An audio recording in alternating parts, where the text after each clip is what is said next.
देखिए नेक्स्ट पढ़ते हैं। आज का अपना टॉपिक है मनोविज्ञान के प्रमुख संप्रदाय।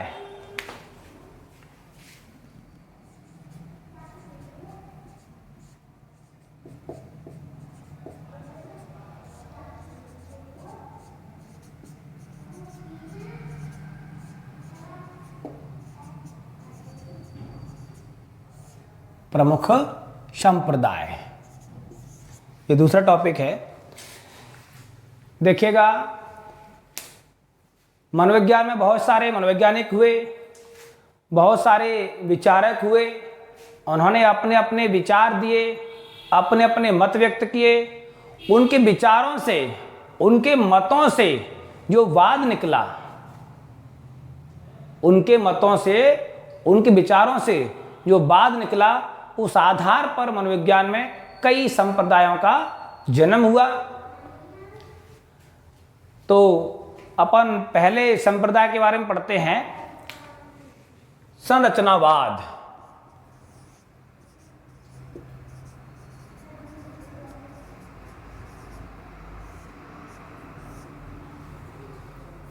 देखिएगा, बहुत महत्वपूर्ण है। पहला ही प्रश्न आता है किसी परीक्षा में, अगर संप्रदाय से आएगा तो, कि मनोविज्ञान के क्षेत्र में स्थापित होने वाला प्रथम संप्रदाय कौन सा था। तो क्या आंसर लगाएंगे? संरचनावाद। पहले ही प्रश्न क्या आता है?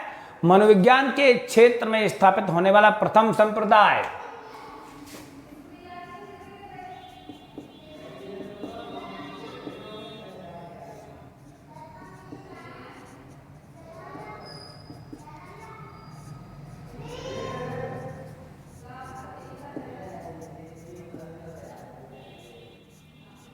प्रथम संप्रदाय कौन सा है?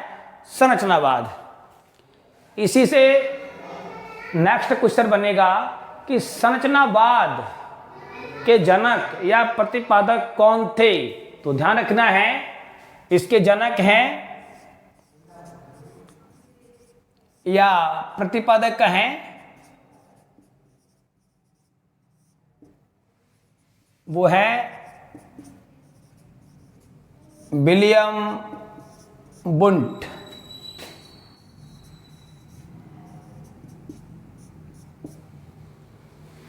विलियम वुंट जर्मनी वाले। देखिए, लास्ट वीडियो में हमने पढ़ा था आत्मा के विज्ञान के बारे में, मन के विज्ञान के बारे में, चेतना के विज्ञान के बारे में, व्यवहार के विज्ञान के बारे में। तो चेतना के विज्ञान को मानने वाले जो प्रमुख थे वो कौन थे? William Wundt. वही विलियम वुंट हैं जिन्होंने मनोविज्ञान के क्षेत्र में प्रथम संप्रदाय स्थापित किया। थोड़ा सा ध्यान से सुनिएगा। चेतना के विज्ञान को मानने वाले जो मनोवैज्ञानिक थे, उनमें दो प्रमुख थे। एक तो विलियम वुंट और दूसरे विलियम जेम्स। दोनों ही चेतना के विज्ञान को मानते थे, परंतु चेतना के विज्ञान को मानने वाले इन दोनों मनोवैज्ञानिकों में भी मतभेद था। क्योंकि ये जो विलियम वुंट थे, विलियम वुंट, वो चेतना को महत्वपूर्ण मानते थे। किसको महत्वपूर्ण मानते थे? कि भाई चेतना महत्वपूर्ण है। और जो विलियम जेम्स थे, जेम्स, उनका मानना था कि चेतना नहीं, चेतना के प्रभाव महत्वपूर्ण है। मैं ये बात इसलिए बता रहा हूं कि चेतना के विज्ञान को मानने वालों में विलियम वुंट भी हैं और विलियम जेम्स भी हैं। लेकिन जब संप्रदाय की या विचारधारा की, विचारों की बात आती है, तो विलियम वुंट के विचारों में और विलियम जेम्स के विचारों में मतभेद था। ऐसा नहीं है कि विलियम जेम्स चेतनावादियों में वुंट के साथ हैं तो संरचनावाद में भी वुंट के साथ हों, ऐसा नहीं है। विलियम जेम्स का अपना अलग संप्रदाय है, अर्थात उनके अपने अलग विचार हैं। वो अपन सेकंड जो दूसरा संप्रदाय पढ़ेंगे उसमें देखेंगे। तो जनक कौन थे, प्रतिपादक कौन थे संरचनावाद के? विलियम बुंट। इसके या जो संरचनावाद है इसको दो अन्य नामों से जानते हैं। इसी को निर्मितवाद या यूं कहें निर्माणवाद। निर्मितवाद क्यों? क्योंकि पांचों ज्ञानेंद्रियों के माध्यम से जो ज्ञान हमारी चेतना तक पहुंचता है तो क्या होता है, हमारे मस्तिष्क में एक संरचना निर्मित होती है। इसलिए क्या कहा गया, इसको निर्मितवाद कहा गया। या यूं कहें संरचना का निर्माण होता है। ज्ञानेंद्रियों के माध्यम से जो ज्ञान पहुंचता है चेतना तक, उससे क्या होता है, संरचना का, किसी चीज का जो कहते हैं कंसेप्ट या एक आकृति दिमाग में आती है, अर्थात संरचना का निर्माण होता है। तो इसको जो है निर्माणवाद कहा गया। क्योंकि संरचना मस्तिष्क में बनती है तो नाम तो है इसका संरचनावाद। तो तीनों नाम हैं, यानी संरचनावाद, निर्मितवाद या निर्माणवाद, कोई भी आ जाए परीक्षा में, इसके जनक या प्रतिपादक कौन माने जाएंगे? विलियम बुंट। ये आपको ध्यान रखना है। देखिए, विलियम बुंट ने इसी बात के लिए कि मस्तिष्क में जो संरचना बनती है, मस्तिष्क में जो संरचना बनती है या जो प्रतिमा या संप्रत्यय का निर्माण होता है, उसको समझने के लिए क्या किया, चेतना पर प्रयोग करना प्रारंभ किए। चेतना पर प्रयोग प्रारंभ किए। प्रयोग मतलब प्रैक्टिकल, तो प्रैक्टिकल करेंगे तो क्या चाहिए, लैब चाहिए, अर्थात प्रयोगशाला चाहिए।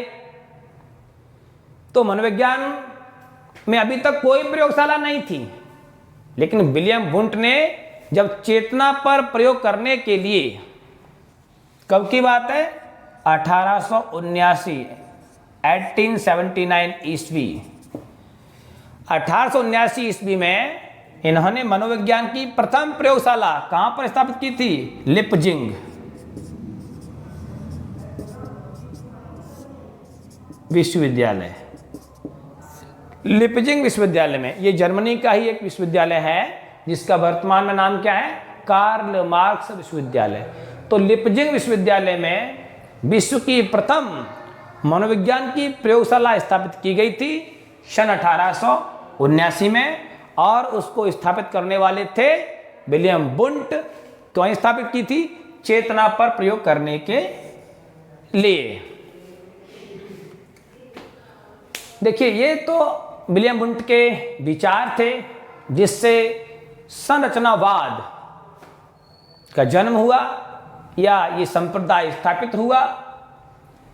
और इसी संप्रदाय के कारण, अर्थात संरचनावाद के कारण ही सन 1880 में, कब की बात है, सन 1880 ईस्वी में मनोविज्ञान स्वतंत्र विषय बना।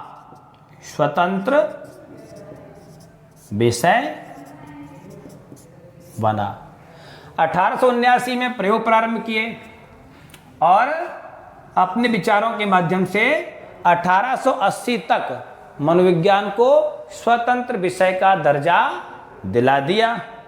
यानी जो मनोविज्ञान अभी तक दर्शन शास्त्र की शाखा के रूप में पढ़ा जाता था, विलियम बुंट के बाद या यूं कहें संरचनावाद के बाद या 1880 ईस्वी से वह मनोविज्ञान स्वतंत्र विषय के रूप में पढ़ा जाने लगा। यानी मनोविज्ञान रूपी जो पौधा है वो अपने जड़ से अलग हो गया और स्वतंत्र वृक्ष का उसने रूप धारण कर लिया। आगे जाके उसकी भी अनेक शाखाएं बनी। तो ये सब देन किसकी है? संरचनावाद की।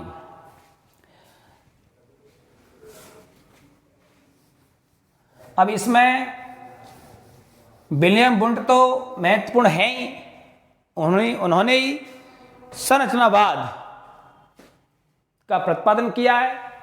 लेकिन विलियम वुंट के विचारों के कुछ समर्थक भी थे, तो उन्हें भी संरचनावादी ही माना जाएगा, ऐसा आपको ध्यान रखना है। तो प्रमुख समर्थक या यूं कहें संरचनावाद के अन्य समर्थक, तो इनका भी ध्यान रखना है। अन्य समर्थक हैं, तीन प्रमुख रूप से हैं। पहले एडलर, दूसरा बेडफोर्ड, नाम क्या है? बेडफोर्ड, और तीसरे हैं टिचनर। प्रमुख तो हैं विलियम वुंट, और तीन ये अन्य भी याद रखना है। इस प्रकार से संरचनावाद पूरा हुआ। नेक्स्ट देखते हैं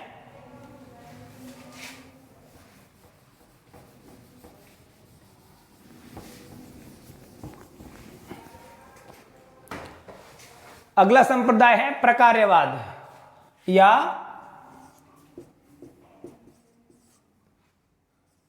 कार्यवाद या प्रकार्यवाद।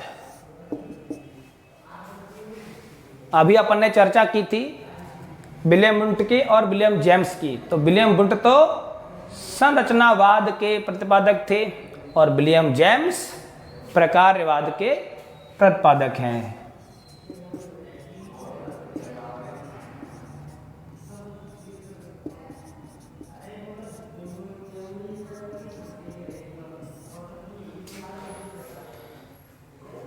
तो क्या प्रश्न बनता है?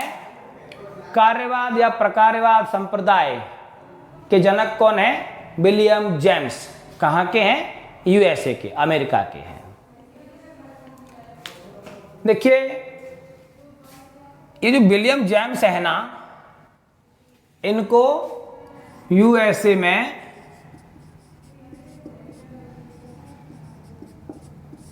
मनोविज्ञान का जनक भी माना जाता है। यहां एक प्रश्न बनता है कि अमेरिका में आधुनिक मनोविज्ञान के जनक किसे माना जाता है? William James. ध्यान रखना है। और अमेरिका जब ना आए प्रश्न में, तो आधुनिक मनोविज्ञान के जनक किसे माना जाता है? William Wundt. ये आपको ध्यान रखना है।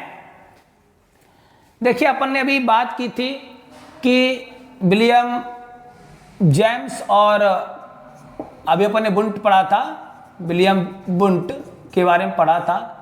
ये विलियम वुंट और विलियम जेम्स दोनों ही कौन थे? चेतना के विज्ञान को मानने वाले थे।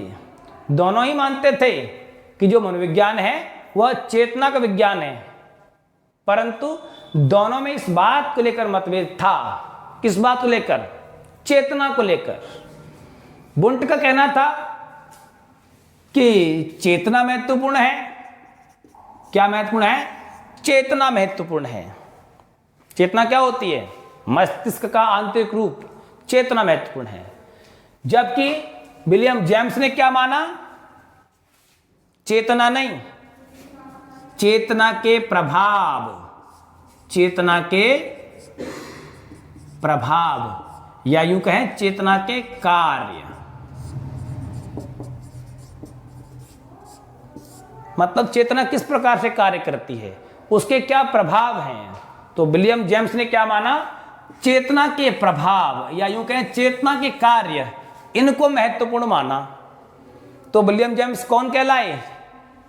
कार्यवादी या प्रकार्यवादी। तो इनके संप्रदाय का नाम क्या पड़ा? कार्यवाद या प्रकार्यवाद संप्रदाय। अब जितने भी जो कार्यवादी हैं या यूं कहें प्रकारवादी हैं, उन्होंने संरचनावाद की आलोचना की है। देखिएगा, इस प्रकार से प्रश्न आ जाए, संरचनावाद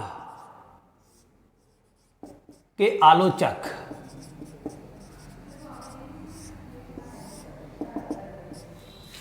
तो भाई संरचनावाद की आलोचना कौन करेगा? जो विचारों से सहमत नहीं होगा, विलियम वुड के विचारों से। जो विलियम जेम्स के विचारों से सहमत होगा वह संरचनावाद की आलोचना भी करेगा, क्योंकि विलियम जेम्स ने भी संरचनावाद की आलोचना की थी। या यूं कहें, जो भी प्रकारवादी हैं या जो भी कार्यवादी मनोवैज्ञानिक हैं, वो सब कौन होंगे? संरचनावाद के आलोचक होंगे, और वो कार्यवादी या प्रकारवादी कहलाएंगे। उनमें विलियम जेम्स तो है ही प्रमुख रूप से। विलियम जेम्स के बाद जॉन ड्यूबी भी इसी में आते हैं।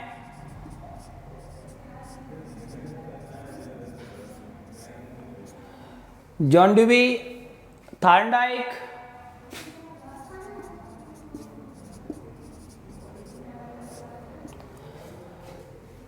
विलियम वुडवर्थ,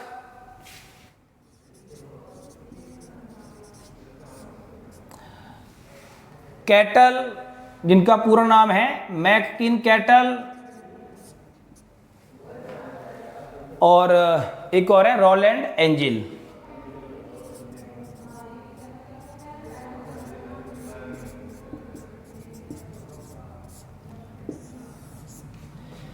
ये मनोवैज्ञानिक जो हैं कार्यवादी या प्रकारवाद संप्रदाय से जुड़े हैं। William James, John Dewey, Thorndike, Woodworth, William Woodworth हैं, कैटल, रोलैंड एंजिल।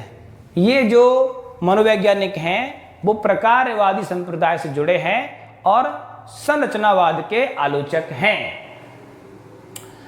इस प्रकार से ध्यान रखना है, संरचनावाद में चेतना महत्वपूर्ण है, जबकि प्रकारवाद में चेतना के कार्य या प्रभाव महत्वपूर्ण हैं। संरचनावाद जनक कौन थे? विलियम वुंट, जबकि प्रकारवाद के जन्मदाता या जनक विलियम जेम्स हैं। यहां ध्यान रखना है कि जो विलियम वुंट थे और उनके ही साथी चेतना के विज्ञान को मानने वाले विलियम जेम्स थे।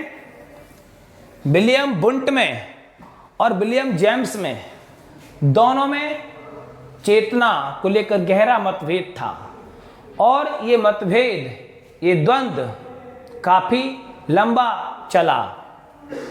लगभग माना जाता है कि 1912-14 इस टाइम पीरियड तक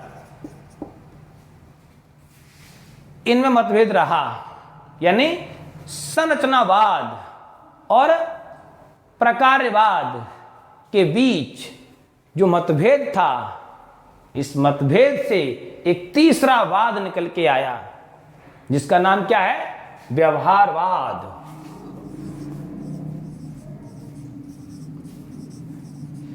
व्यवहारवाद या व्यवहारवादी संप्रदाय कह सकते हैं। वैसे भी जब दो लोगों में मतभेद होता है तो तीसरा ही कोई फायदा उठाता है। ऐसे अपन ध्यान रख सकते हैं कि विलियम वुंट में और विलियम जेम्स में, दोनों मित्रों में जो मतभेद हुआ उसका फायदा उठाया किसने? जेबी वाटसन ने।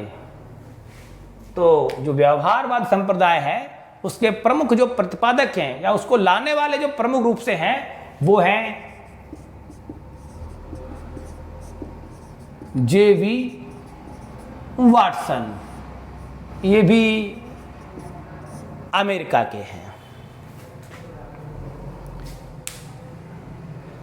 तो ऐसा प्रश्न बन सकता है कि संरचनावाद व प्रकारवाद के द्वंद्व के परिणाम स्वरूप मनोविज्ञान के किस संप्रदाय का जन्म हुआ? तो आंसर क्या होगा? व्यवहारवाद।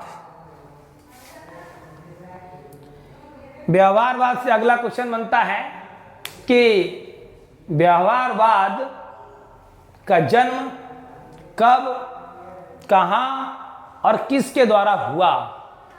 तो आंसर है व्यवहारवाद का जन्म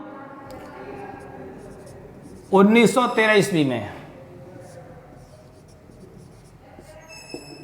1913 ईस्वी में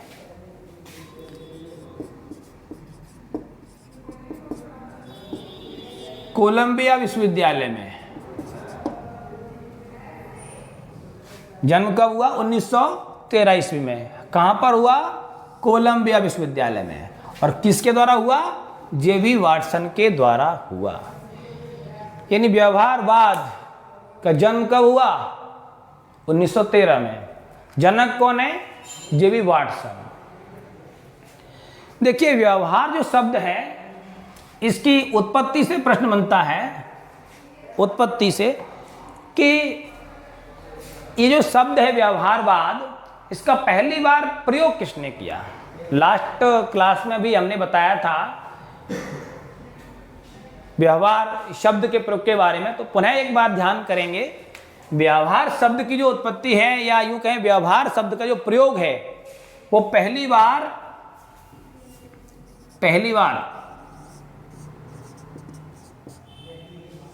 व्यवहार शब्द का जो पहली बार प्रयोग है, पहली बार प्रयोग कब किया गया? 1904-5 ईस्वी में। किसने किया?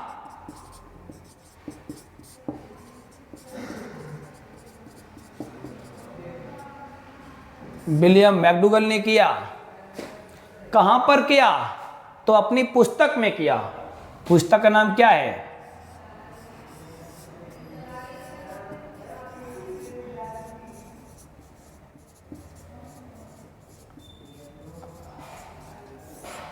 Outline of psychology.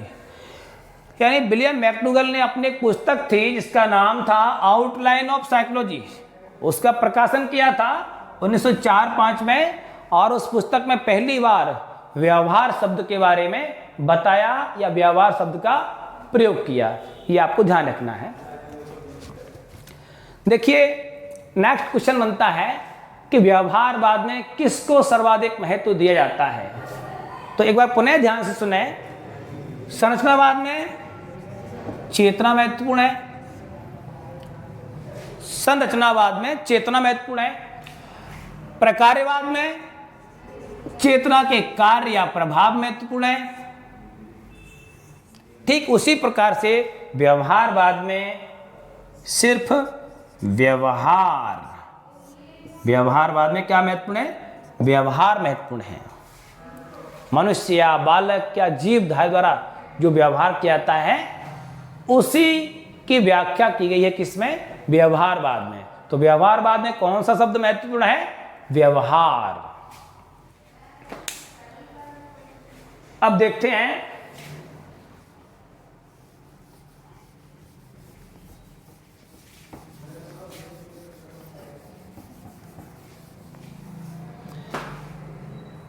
व्यवहार की उत्पत्ति कैसे होती है।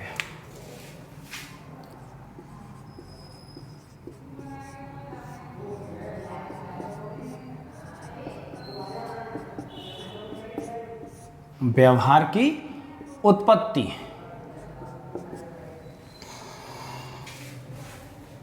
तो देखिएगा,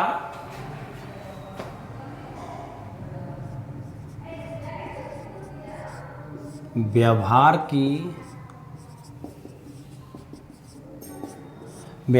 की उत्पत्ति उद्दीपक, क्या होता है? उद्दीपक, जिसे लक्ष्य बोलते हैं।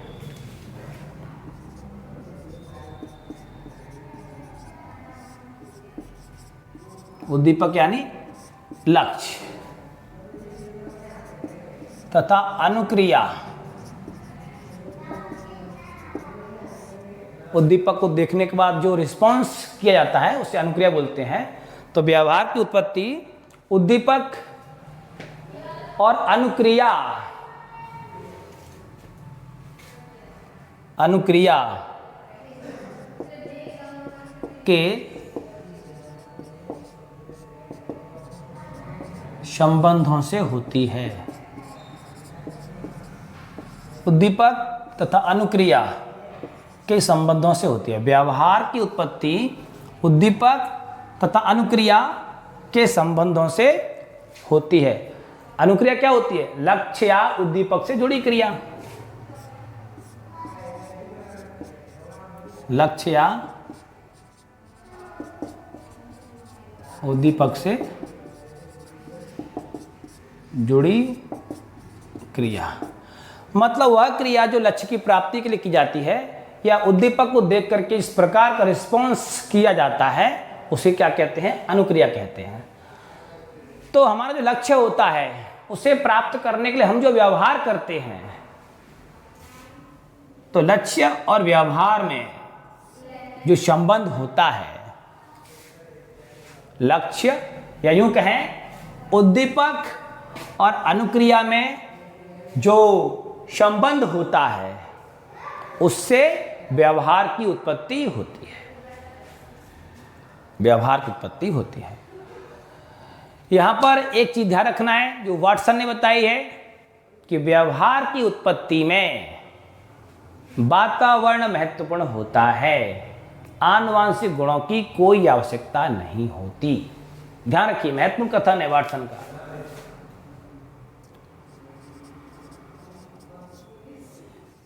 व्यवहार की उत्पत्ति में वातावरण ही महत्वपूर्ण है।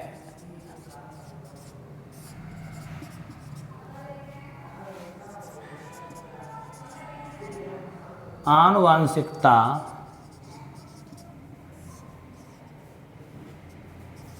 का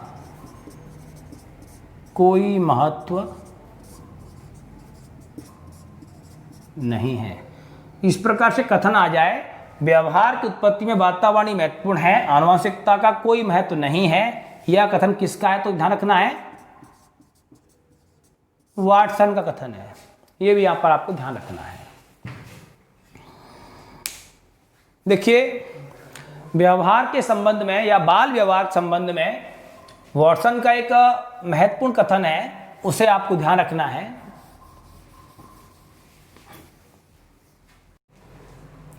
तो देखिए, वाटसन का महत्वपूर्ण कथन,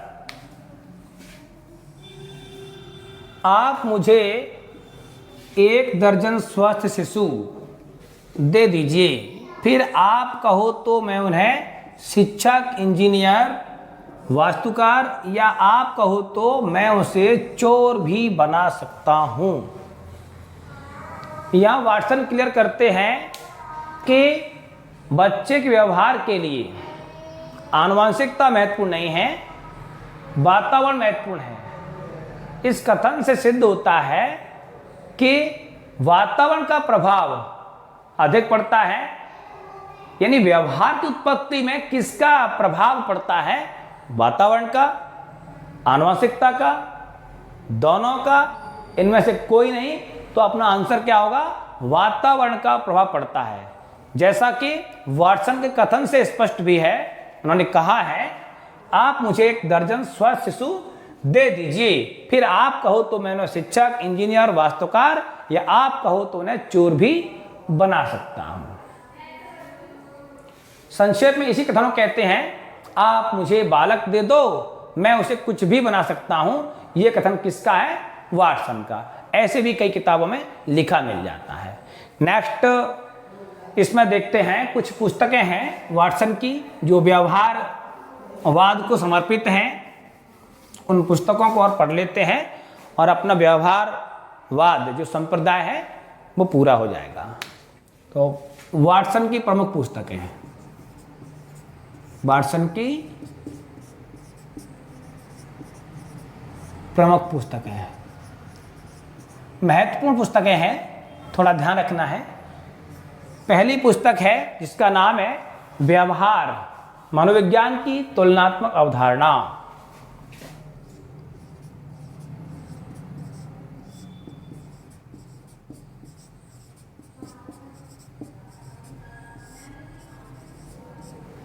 व्यवहार मनोविज्ञान की एक तुलनात्मक अवधारणा।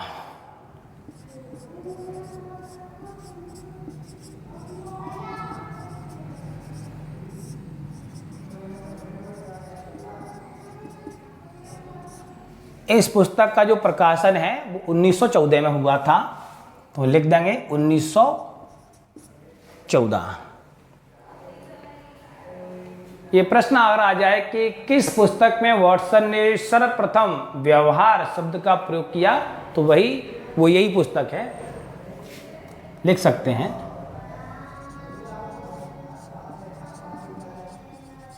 इसी पुस्तक में सर्वप्रथम वाटसन ने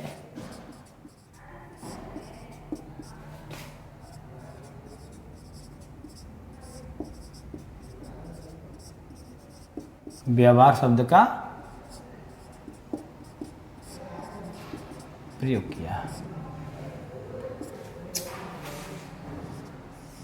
दूसरी पुस्तक का नाम है मनोविज्ञान व्यवहार का एक दृष्टिकोण।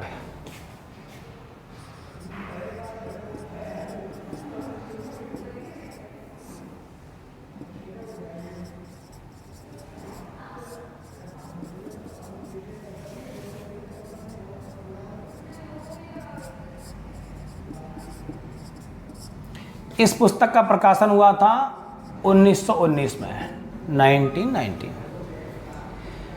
इस पुस्तक में व्यवहारवाद की अवधारणा को स्पष्ट किया गया था।